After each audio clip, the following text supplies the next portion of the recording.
Hello guys, good morning. Good morning mga idol. So mag-unboxing po tayo ngayon mga lods ng natanggap ko na po yung aking Padre Pio necklace, no? Nasa almost 6 months din po na bago ko po kinonfirm yung message po sa akin from Messenger, no? Sa Padre Pio, no? So i-unbox po natin, mag-unboxing po tayo ng parcel kung legit po ba, no? Kasi nasa 6 na buwan po tayong hindi na niwala, no, na message sa akin na sila daw po ay grupo ng Padre Pio, no? So unboxing po tayo mga lods. Ito na po yung pala, nakasilyo. So unboxing po natin mga idol kung totoo. Ito daw ay pangpaswerte, no? Ginagamit din po pag may mga karamdaman ka, no? Pangpaswerte po daw ito mga lods.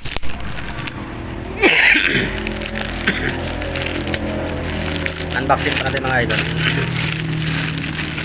So yung binayaran ko po sa parcel is 190, no? Ito mga lods, oh.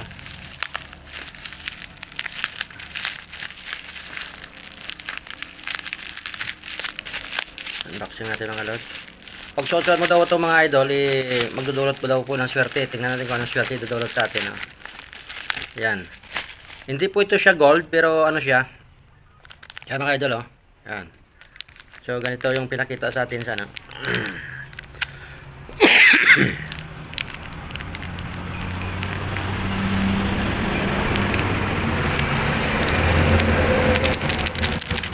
Gas. Ay, ito pala. Yan.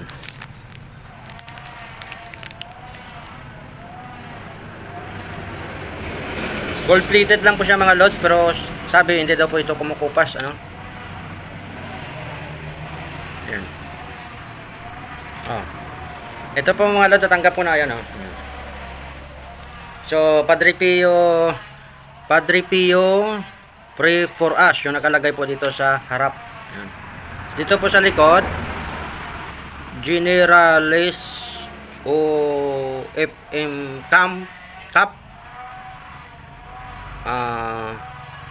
Rom Postulator Generalis Cap Rom Postulator. Sa harap, Padre Pio Pray for Us, no? So according po sa admin, pangpaswerte daw po itong Padre Pio mga lode. So gawa po sa metal na gold plated mga lods. Yan. Ayaw pa ka masya. Subok natin.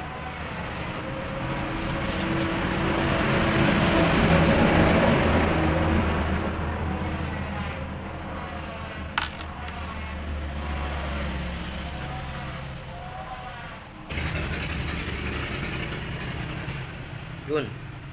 Ayan mga lods, oh. Yan. Yan, natanggap na po natin yung Padre Pio. So thank you so much. Legit po siya, pero ayan, oh. Yan. Tingnan natin kung talagang gold plated na hindi kumukupas mga idol. Padre Pio, pag suot-suot daw po natin ito ay nagtataglay po ng swerte mga lods. Thank you.